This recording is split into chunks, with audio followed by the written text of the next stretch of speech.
Market నష్టాల గురించి సమాచారం అందించడానికి మార్కెట్ అనలిస్ట్ శేష్ మనకు అందుబాటులో ఉన్నారు. శేష్ గారు, మార్కెట్లు ఎలా రోజు రోజుకి కుప్పకూలిపోతూనే ఉన్నాయి యుద్ధం ప్రభావంతో. ఆ, ఎలా విశ్లేషించాలండి? మార్కెట్లు ఎప్పుడు కోలుకునే అవకాశం కనిపిస్తోంది?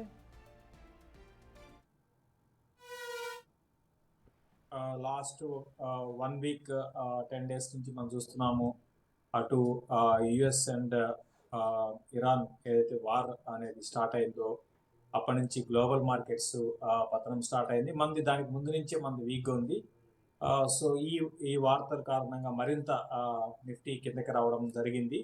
అయితే నిఫ్టీ కన్నా ఎక్కువ స్టాక్స్ బాగా పడుతున్నాయి. అది ఈ రోజు కాదు, గత 6 నెలలు 7 నెలలుగా మనం చూస్తున్నాం. మిడ్ అండ్ స్మాల్ క్యాప్ లో భారీ సెల్లింగ్ అనేది చూసాము. మరోవైపు క్రూడ్ ఆయిల్ అనేది బ్యారెల్ జస్ట్ ఒక 10 days బ్యాక్ $62 ఉండేది. ఈరోజు దగ్గర దగ్గరగా $100 పైకి వెళ్ళింది. ఇవి ఈ రోజు కానీ గమనిస్తే ఒక దశలో 119 అనమాట, $119 దాకా వెళ్ళి ప్రస్తుతానికి $100 దగ్గర హోవర్ అవుతుంది. అంటే $100 దగ్గర చూస్తే 60% మనకి క్రూడ్ ఆయిల్ జస్ట్ 10 రోజులు పెరిగిందనమాట. ఇది ఓవరాల్ గా మార్కెట్స్ ని కరెక్షన్ కి తీసుకెళ్ళడానికి ఇదే ప్రధాన కారణము. గ్లోబల్ గా అంతా కూడా మళ్ళీ ఈ ఇన్ఫ్లేషన్ అనేది బాగా పెరిగే అవకాశాలు ఉన్నాయి. ఈ అన్సర్టెంటీ సడన్ గా ఎవరు ఊహించని అన్సర్టెంటీ అనేది మనం చూసాము. కొన్ని అంటే ఫర్ ఎగ్జాంపుల్ గల్ఫ్ కంట్రీస్ అంతా కూడా ప్రపంచంతో దాదాపు వ్యాపార పరంగా ఇప్పుడు అంతా స్తంభించిపోయిందని చెప్పాలి. ఎక్స్పోర్ట్స్ కానివ్వండి, ఇంపోర్ట్స్ కానివ్వండి, అన్ని కూడా నాట్ ఓన్లీ ఇరాన్ కాదు, గల్ఫ్ కంట్రీస్ మొత్తం కూడా. ఫర్ ఎగ్జాంపుల్ ఇండియా ఉందనుకోండి, ఇండియా గల్ఫ్ కంట్రీస్ కి మనం ఆయిల్ ఇంపోర్ట్ చేసుకోవడంతో పాటు మనం ఎక్స్పోర్ట్స్ కూడా చేస్తాము. ఎసెన్షియల్ కమాడిటీస్ దగ్గర నుంచి ఇంజనీరింగ్ ఎక్విప్మెంట్ కావచ్చు, ఈ విధంగా అన్ని కూడా మనం ఎక్స్పోర్ట్ చేస్తాం. ఇంకా చెప్పాలి అంటే 50% అక్కడ రైస్ అంతా కూడా మనదే అనమాట, మన ఇండియన్దే. కాబట్టి అన్ని విధాల దెబ్బతినిపోయింది. సో ఇక నిఫ్టీ విషయానికి వస్తే ఈరోజు బాగా ఒక దశలో చాలా హెవీగా పడింది. కాకపోతే ఇంట్రెస్టింగ్ ఏంటంటే నిఫ్టీ లో నుంచి బాగా రికవర్ అయిందని చెప్పొచ్చు. 24,000 పైకి నిఫ్టీ రావడం అనేది ఒక పాజిటివ్ అంశంగా మనం చూడాలి. ఓవరాల్ గా లో నుంచి దగ్గరగా నిఫ్టీ 300 పాయింట్స్ దాకా రికవర్ అయింది. ఇక చూడాలండి, ఇంక ఎవరి చేతిలో ఏం లేదు. ఓవరాల్ గా మార్కెట్స్ నెక్స్ట్ రాను రోజుల్లో డైరెక్షన్ ఎలా ఉంటుంది అంటే గ్లోబల్ గా ఆ, ఆ, ఈ ఈ అన్సర్టనిటీ అంటే ఈ వార్ అనేది వార్తలు అంటే పాజిటివ్ వార్తలు, వార్ ఆగిపోయింది అనే ఒక పాజిటివ్ వార్త వస్తే ఆటోమేటిక్ గా ఇమీడియట్ గా క్రూడ్ ఆయిల్ అనేది కూల్ అవుతుంది. సో దట్ అన్ని దేశాలకు మంచిది, అన్ని ఎకానమీలకు మంచిది. మరి ముఖ్యంగా మన ఇండియా లాంటి కంట్రీ ఇప్పుడే మనం చాలా స్ట్రాంగ్ గా ముందుకెళ్తున్నాం. సో ఈ విధంగా మనకి క్రూడ్ ఆయిల్ పెరగడం అనేది ఏమాత్రం కూడా మంచిది కాదు. ఎందుకంటే మనం 85% క్రూడ్ ఆయిల్ ఇంపోర్ట్ చేసుకుంటాము. అఫ్ కోర్స్ మనం ఇంపోర్ట్ చేసుకున్నది పర్సంటేజ్ ఈ మధ్య కాలంలో రష్యా నుంచి ఎక్కువ ఇంపోర్ట్ చేసుకుంటున్నాం. అయినా సరే వాళ్ళు తక్కువకి ఇవ్వరు కదా. ఇప్పుడు ఇంటర్నేషనల్ మార్కెట్లో క్రూడ్ ఆయిల్ 100 ఉంటే 100కే ఇస్తారు. రష్యా నుంచి ఇంపోర్ట్ చేసుకున్నా కూడా మనకి తక్కువగా డిస్కౌంట్లో $60కి ఇవ్వరు కదా. ఒక డిస్కౌంట్ ఇచ్చినా కూడా మా అయితే $90 ఆ విధంగా ఇవ్వచ్చు. కాబట్టి ఏంటంటే ఎంత త్వరగా మనకి ఈ యుద్ధ వాతావరణం నుంచి మనం బయటపడతామో అప్పుడు మార్కెట్లు అలో రియల్ ర్యాలీ ఉంటుంది. ఈ రోజు రేపట్లో ఒకవేళ ఏదన్నా పాజిటివ్ న్యూస్ వస్తే అని అనుకోవడము శేష్ అగైన్ గారు, అంటే మళ్ళీ. కనిపిస్తోందా? ఆ, యుద్ధ వాతావరణం చూస్తూ ఉంటే ఈ రోజు రేపట్లో ఆగిపోయే పరిస్థితి కనిపించట్లేదు. పైగా మొన్న యుఎస్ అంటూ ఉంది రష్యా నుంచి కొనుగోలు చేయడానికి ఒక నెల రోజుల పాటు ఆల్రెడీ సముద్రంలో ఉన్న షిప్స్ నుంచే కొనుగోలు చేయడానికి అవకాశం ఇస్తున్నామని అన్నారు. సో రష్యా నుంచి కొనుగోలు పెంచాం. సో మరోవైపు మన దగ్గర ఆల్రెడీ పెట్రోలియం డీజిల్ నిల్వలు 25 రోజులకు ఉన్నాయి, క్రూడ్ నిల్వలు ఇంకో 25 రోజులకు ఉన్నాయి. కాబట్టి సామాన్యుడిపై భారం పడనివ్వము అని కేంద్రం చెబుతూ ఉంది. ఒకటండి, ఇది ఎవరి చేతిలో లేదండి. మనం ఎవరి ఇప్పుడు ఈవెన్ వీళ్ళ దగ్గర కూడా మన ఇండియన్ గవర్నమెంట్ కూడా చేయడానికి ప్రస్తుతానికంటూ ఏం లేని పరిస్థితి. ఎందుకంటే మనం క్రూడ్ ఆయిల్ మిగతా విషయంలో అంతా కూడా మనం బాగుంది, అంత ఎకానమీ అంతా ముందుకు వెళ్తుంది. బట్ క్రూడ్ ఆయిల్ విషయానికి వస్తే మనకి ఇంపోర్ట్ చేసుకోవడం తప్ప మనకి వేరే ఆల్టర్నేట్ లేదనమాట. సో మామూలుగా ఈవెన్ మనకి నిల్వల పరంగా కూడా చూసుకుంటే మిగతా కంట్రీస్ లో లాగా మనకి ఎక్కువగా నిల్వ చేసుకునే ఫెసిలిటీ కూడా లేదు. సో అది కూడా ఒక మైనస్ పాయింట్. కొన్ని కంట్రీస్ అయితే 100 days కి ఆర్ కొన్ని అయితే ఇంకా ఎక్కువ రోజులు క్రూడ్ ఆయిల్ నిల్వలు వాళ్ళ దగ్గర ఉన్నాయి. మన దేశంలో పెద్దగా నిల్వలు లేవు అనమాట. సో నేను అనుకోవడము వీటిల్ని దృష్టిలో పెట్టుకుంటే ఫస్ట్ మనం కోరుకోవాల్సింది ఆ, ఆ, యుద్ధము ఎంత త్వరగా ఆగిపోతే అంత ఆ, మన ఇండియాకి మంచిది, మరీ ముఖ్యంగా ఇండియాకి మంచిది. అంటే ఎందుకంటే పదే పదే చెప్తున్నాను, ఇండియా అనేది ఎక్కువ క్రూడ్ ఆయిల్ ఇంపోర్ట్ చేసుకుంటుంది. తర్వాత ఈ మధ్య కాలంలో కన్జంప్షన్ అనేది బాగా పెరిగింది. సో ఏమవుతుందంటే ఎలా ఉంటుందంటే ఎకానమీలో ఒకటి పెరిగితే ఆటోమేటిక్గా దాన్ని బేస్ చేసుకొని అన్ని కూడా పెరిగిపోతాయండి. సో క్రూడ్ ఆయిల్ పెరిగితే ఆటోమేటిక్గా ట్రాన్స్పోర్ట్ పెరిగిపోతుంది, ట్రాన్స్పోర్ట్ పెరిగిపోతే అన్ని వస్తువులు రేట్లు పెరుగుతాయి. దీంతో పాటు కొన్ని కొన్ని ఇండస్ట్రీస్ అయితే చాలా విపరీతమైన ఇబ్బందులు, లైక్ పెయింట్ ఇండస్ట్రీ ఉంది, ఇన్పుట్ కాస్ట్ పెరిగిపోతుంది. టైర్ కంపెనీస్కి ఇన్పుట్ కాస్ట్ పెరుగుతుంది. ఈ విధంగా చూసుకుంటే చాలా మేజర్ సెక్టార్స్ అన్నిటికి కూడా ఏంటంటే ఇన్పుట్ కాస్ట్ పెరిగిపోయి మార్జిన్స్ ప్రెషర్ ఉంటుంది. సో ఆటోమేటిక్గా కాస్ట్ పెరిగినప్పుడు కన్స్యూమర్ ఏం చేస్తాడు, కొనడం అనేది పోస్ట్ పోన్ చేసుకుంటాడు. కొనడం పోస్ట్ పోన్ చేసుకున్నప్పుడు బ్యాంకింగ్ లో యాక్టివిటీ తగ్గిపోతుంది. ఇట్లా ఈ విధంగా ఓవరాల్ ఎకానమీ అంతా కూడా డల్ అయిపోతుంది. సో అయినా కూడా ఏంటి అంటే మనకి ఇది ఎన్ని రోజులు ఉంటుంది, ఇక్కడ ఇంపార్టెంట్ ఏంటంటే సరే 1 వీక్ అయింది, ఇక నెక్స్ట్ 2-3 రోజుల్లో యుద్ధ వాతావరణం ఆగుతుంది అని అనుకుందాం. ఎందుకంటే ట్రంప్ పిచ్చోడు అని అందరికి తెలిసిందే. సేమ్ మరీ ముఖ్యంగా ట్రంప్ వచ్చిన దగ్గర నుంచి కూడా ఏంటి అంటే ఇది ఇంకా చెప్పాలంటే మన ఇండియాకి ఇంతకుముందు ట్రేడ్ వార్ అవన్నీ పెద్ద ఇండియాని ఎఫెక్ట్ చేయలేదండి, ఇది ఎక్కువ ఎఫెక్ట్ చేసింది. ఇరాన్ ఏమో కానీ ఇండియా బాగా ఎఫెక్ట్ అవుతున్న సందర్భం ఇది. ఎందుకంటే డైరెక్ట్ గా కాదు, ఇండైరెక్ట్ గా ఈ క్రూడ్ ఆయిల్ పెరగడం అనేది చాలా చాలా ఇండియన్ ఎకానమీ మీద ఇంపాక్ట్ అనేది ఉంటుంది. సో నేను అనుకోవడం అందరూ కోరుకోవాల్సింది రెండు: ఒకటి, త్వరగా ట్రంప్ వెళ్ళిపోవాలి. వెళ్ళిపోవాలంటే కాదు కానీ బట్ చెప్తున్నాను, అందరూ కోరుకోవాల్సింది అది. తర్వాత రెండోది, యుద్ధం అనేది త్వరగా ఆగిపోయి అందరూ కూడా ఆగిపోతే అన్ని దేశాలు బాగుంటాయండి. ఈవెన్ యుఎస్ పరిస్థితి కూడా ఏం బాగాలేదు. యుద్ధం అనేది ఇదే విధంగా కొనసాగితే దగ్గరగా యుఎస్ కి ఇప్పుడు ఆల్రెడీ 20 లక్షల కోట్లు యుఎస్ కి డైరెక్ట్ గా ఇండైరెక్ట్ గా నష్టం అండి. సో అక్కడ ఎకానమీ బాగాలేదు. ఇంకా చెప్పాలంటే గ్లోబల్ గా అందరికన్నా ఎక్కువ అప్పు ఎవరికి ఉంది అంటే జపాన్ తర్వాత యుఎస్ కి ఎక్కువ అప్పు ఉందన్నమాట. ఓకే శేష్ గారు, ఓకే మన ఇన్వెస్టర్స్ స్ట్రాటజీ ఎలా ఉండాలి? ఎందుకంటే ఇప్పుడు మార్కెట్లు కుప్పకూలిపోతూ ఉన్నాయి కాబట్టి ఇది ఒక ఆపర్చునిటీగా భావించాలా, లేదు? అంటే దీనికి కొంచెం ఏంటి అంటే ఇంతటితో ఆగిపోతుంది అనేది మన కన్ఫర్మేషన్ అయితే లేదు కదండి. ఇంతటితో మార్కెట్ ఫాల్ అనేది ఆగిపోతుందని కన్ఫర్మేషన్ లేదు. బట్ చాలా ఎప్పటికప్పుడు వాచ్ చేయమని చెప్తాను. అంటే లైక్ ఎప్పటికప్పుడు ట్రాక్ చేయండి, వార్ రిలేటెడ్ న్యూస్ ట్రాక్ చేయండి. అంటే ఈ సమయంలో టెక్నికల్గా చాలా బాగున్న స్టాక్స్, లోలో కనిపిస్తున్న స్టాక్స్ ఏమైనా ఉన్నాయా? ఎంట్రీ తీసుకోవచ్చనే సెక్టార్ ఏదైనా ఉందా? అంటే మనం ఒక ఇన్వెస్ట్మెంట్ పరంగా చూసుకుంటే టెక్నికల్స్ కాదండి, ఫండమెంటల్స్ అనేది చూడాలి. సో బేస్ ఫండమెంటల్స్ మీద వెళ్లాల్సి ఉంటుందండి. టెక్నికల్స్ అంటే ఓన్లీ ట్రేడింగ్ పరంగా టెక్నికల్స్ చూస్తారు. సో ఇప్పుడు మనం కొనాలి అనుకుంటే ఏంటి అంటే చాలా స్టాక్స్ అన్ని కూడా మనకి డిస్కౌంట్ లో దొరుకుతున్నాయి, మిడ్ అండ్ స్మాల్ క్యాప్ లో దొరుకుతున్నాయి. సో ఫస్ట్ బ్యాంకింగ్ వెళ్ళమంటాను. For example Kotak bank large cap లో, అదేవిధంగా చిన్నది బ్యాంకింగ్ విషయానికి వస్తే కరూర్ వైశ్య బ్యాంక్ వెళ్ళమంటాను. ఇక ప్రపంచం ఏమైనా కూడా ఎటువంటి ప్రాబ్లం లేని సెక్టర్ అంటూ ఉంటే హెల్త్ కేర్ అనమాట. హాస్పిటల్స్ లో నారాయణ హృదయాల ఒకటి, హెచ్సిజి ఒకటి, ఇటువంటి కంపెనీస్ ని, అదేవిధంగా కిమ్స్ అని ఉంది, దాంతో పాటు ఎరిస్ లైఫ్ సైన్సెస్ అని ఉంది. ఇటువంటి కంపెనీస్ ని కొనుక్కోమని చెప్తాను. దీంతో పాటు వరుణ్ బెవరేజెస్ కావచ్చు, యునైటెడ్ బ్రీవరీస్ కావచ్చు, ఇటువంటి కంపెనీస్. ఎందుకంటే ఇప్పుడు సీజనల్ పరంగా మనకి సమ్మర్ చాలా స్ట్రాంగ్ ఉంది కాబట్టి ఇటువంటి కంపెనీస్ లో ఇప్పుడు రైట్ నౌ బై చేసుకోవచ్చు. ఓకే, కానీ నిజానికి యుద్ధ భయం ఇలాంటి పరిస్థితుల్లో కమోడిటీ మార్కెట్ చాలా ఎక్కువ ర్యాలీ ఉంటుంది అనుకున్నారు, కానీ ఆ స్థాయిలో ఇక్కడ గోల్డ్ కానీ సిల్వర్ కానీ ఎక్కువ, గోల్డ్ సిల్వర్ పెరిగిపోతుందని అనుకున్నారు కదా, కానీ ఆ స్థాయిలో గోల్డ్ సిల్వర్ రేటు కూడా పెరుగుతున్నట్టుగా కనిపించట్లేదు. లేదండి, ఎగ్జాక్ట్ గా యాక్చువల్గా ఏంటి అంటే ఆపోజిట్ డైరెక్షన్ లో ఉంటాయి అన్నమాట.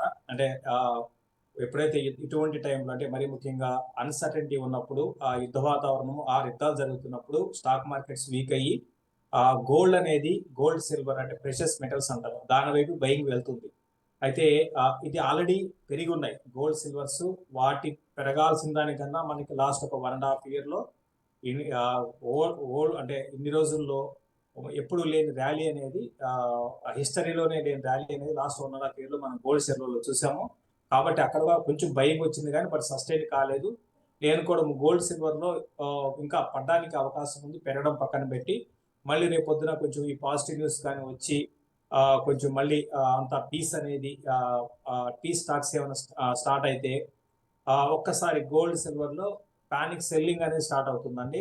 నేను కూడా ఫర్ ఎగ్జాంపుల్ సిల్వర్ కానీ గమనిస్తే ఇప్పుడు $82 దగ్గర ఉంది, బిలో 72 దాకా రావడానికి అవకాశం ఉంది. ఈవెన్ గోల్డ్ కూడా మన ఇంటర్నేషనల్ కాకుండా ఇండియన్ బాస్కెట్ లో నేను కూడా 1,20,000 దాకా కూడా గోల్డ్ అంతకిచ్చి కిందకి రావడానికి, అంటే ఇప్పుడే కాదు, నెక్స్ట్ ఒక 6 to 8 months లో చెప్తున్నా రావడానికి అవకాశం ఉంది. కాబట్టి గోల్డ్ సిల్వర్ లో ఇప్పుడే ఫ్రెష్ గా ఎవరు కూడా బై చేయొద్దని చెప్తాను. ఓకే. అంటే మిగిలిన స్టాక్స్లో కూడా ఇప్పుడు ఎంట్రీ తీసుకోవచ్చా, లేదు కంప్లీట్గా బౌన్స్ బ్యాక్ అయిన తర్వాత ఎంట్రీ తీసుకోవడం బెటర్ అంటారా? తీసుకోవచ్చు అండి, ఎందుకంటే బౌన్స్ స్టార్టింగ్ ఇనిషియల్ బౌన్స్ మనకి ఎవరికి ఇది అవకాశం ఇవ్వదు. కాబట్టి యాక్చువల్గా పడుతున్నప్పుడే కొనాలి. రిస్క్ అంటాం, రిస్క్ అనేది తీసుకుంటే రివార్డ్ కూడా అదే విధంగా ఉంటుంది.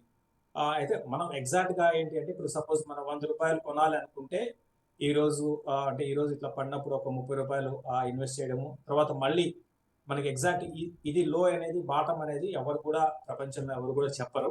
కాకపోతే ఉన్న అన్నిట్లో కూడా మనం ఉన్న కంపెనీస్ లో ఏది వాల్యూ ఇంకా ఉంది, ఏది ఇంట్రెన్సిక్ వాల్యూ దగ్గర ఉంది, ఆ ఇంట్రెన్సిక్ వాల్యూ కన్నా తక్కువ దొరుకుతుంది, ఏది ఫండమెంటల్ గా బాగుంది, దేనికి భవిష్యత్తు బాగుంటుంది, ఈ అంచనాలు వేసుకొని మనం స్టాక్స్ ని పిక్ చేసుకోవాల్సి ఉంటుంది. ఇంతకుముందు నేను చెప్పినట్టుగా ఎగ్జాక్ట్ గా లోలో ఎవరు కొనలేరు కాబట్టి ఎటువంటి పతనంలో కొనడం అనేది అవసరం, కొనాలి కూడా. బట్ అది కూడా ఏంటి అంటే 3 to 4 years టైం పెట్టుకోండి. ఈ 1 month లో 1.5 month లో ఈ ప్రాబ్లమ్స్ అన్ని సాల్వ్ అయిపోయి మళ్ళీ క్రూడ్ ఆయిల్ మళ్ళీ బిలో $80 కి రావడానికి అవకాశం ఉంటుంది. ఎందుకంటే క్రూడ్ ఆయిల్ అనేది లాంగ్ టర్మ్ బేసిస్ లో చూసుకుంటే పెద్ద అటు ఈవీ పరంగా కానివచ్చు, తర్వాత ఈవెన్ మన ఇండియా కూడా ఏంటి అంటే ఒకప్పుడు ఒక కొన్ని దేశాల మీదే క్రూడ్ ఆయిల్ మీద ఆధారపడింది. ఈ రోజు 40 దేశాల నుంచి మనం ఇంపోర్ట్ చేసుకుంటున్నాం. మనం ఒకరి మీద ఆధారపడలేదు, 40 దేశాలండి. ఒకప్పుడు మనకి 10-12 దేశాల మీద ఆధారపడ్డాం. బట్ ఈ రోజు 40 కంట్రీస్ నుంచి మనం క్రూడ్ ఆయిల్ ఇంపోర్ట్ చేసుకుంటున్నాము. కాబట్టి మరోవైపు ఈ ట్రాన్స్ఫర్మేషన్ అనేది అంటే లైక్ టువర్డ్స్ ఈవీ వైపు వెళ్తున్నాము. సో ఇది నెక్స్ట్ 4-5 years జరుగుతుంది. కాబట్టి మన ఎకానమీ పరంగా అయితే నాకైతే చాలా స్ట్రాంగ్ ఉన్నాను. ఎకానమీ అనేది భారీగా ముందుకు వెళ్ళిపోయే అవకాశాలు ఉన్నాయి. దట్ అంటే సబ్జెక్ట్ ఈ క్రూడ్ ఆయిల్ మాత్రం బిలో 80 ఉండాలన్నమాట, అది మనకి అవసరం. రైట్. ఒకవేళ ఇంకా ఇంకా పడితే నిఫ్టీ ఎంతవరకు పడే అవకాశం ఉంటుంది? బహుశా ఈరోజు నిఫ్టీ 422 పాయింట్లు పడింది, 24,028 దగ్గర ట్రేడ్ అయింది. బ్యాంక్ నిఫ్టీ కూడా భారీగా పడింది, 1763 పాయింట్లు పడింది. సెన్సెక్స్ 1352. బ్యాంక్ నిఫ్టీ కూడా ఈ స్థాయిలో పడిపోవడానికి కారణం ఏంటి? ఆబ్వియస్ గా ఇన్ని రోజులు నిఫ్టీని అంటే బ్యాంకింగ్ ఆపిందండి. అంటే నిఫ్టీలో వెయిటేజ్ కానీ గమనిస్తే 33% బ్యాంకింగ్ దానికి బ్యాంకింగ్ సెక్టర్ కి వెయిటేజ్ ఉంది. సో ఆబ్వియస్ గా ఇంత ప్యానిక్ వచ్చినప్పుడు అన్ని పడతాయి.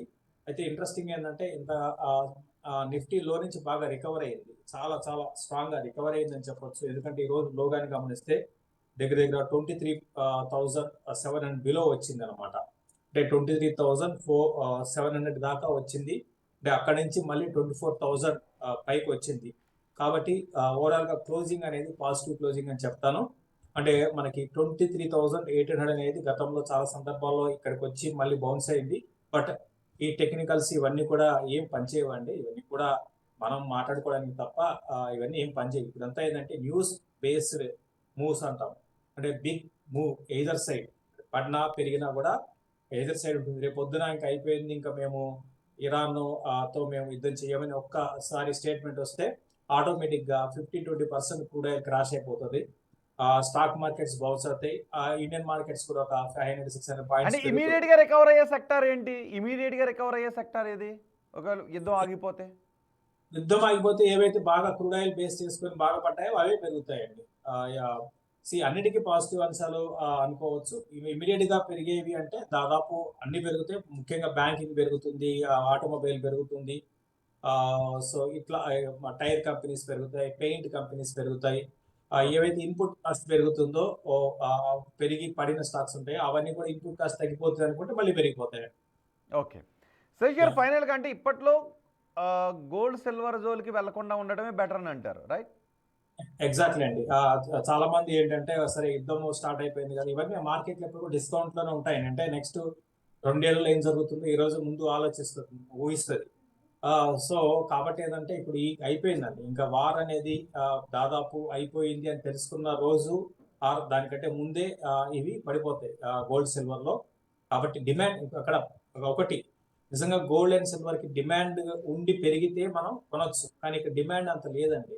ఒక 1 year లో 40% 50% గోల్డ్ పెరిగేంత డిమాండ్ లేదనమాట. ఈవెన్ సిల్వర్ లో కూడా అంత డిమాండ్ లేదు. ఓకే. కాబట్టి అంటే ఇదంతా పెరిగిందంతా కూడా హైలీ స్పెక్యులేషన్. తర్వాత సెంట్రల్ బ్యాంక్స్ కొంత కొన్నాయి. హ్మ్.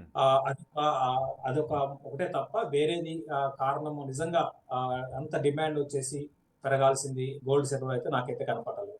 ఓకే. ఫైనల్‌గా అంటే ఒకవేళ ఇరాన్ యుద్ధం ఆగిపోయినా ట్రంప్ మూడ్ మాత్రం యుద్ధాల వైపే ఉంది కాబట్టి ఆహ్, మార్కెట్‌లో ట్రంప్ ఉన్నంత కాలం మార్కెట్‌కి మంచి రోజులనే ఇన్వెస్టర్స్ అనుకునే అవకాశం ఉంటుందా? ఇరాన్‌తో యుద్ధం ఆగిపోయినా? ఆహ్, చెప్పలేమండి. ట్రంప్ ఉన్నంత కాలం కూడా ఎప్పుడు ఏం చేస్తాడో ఎవరికీ తెలీదు కదండీ.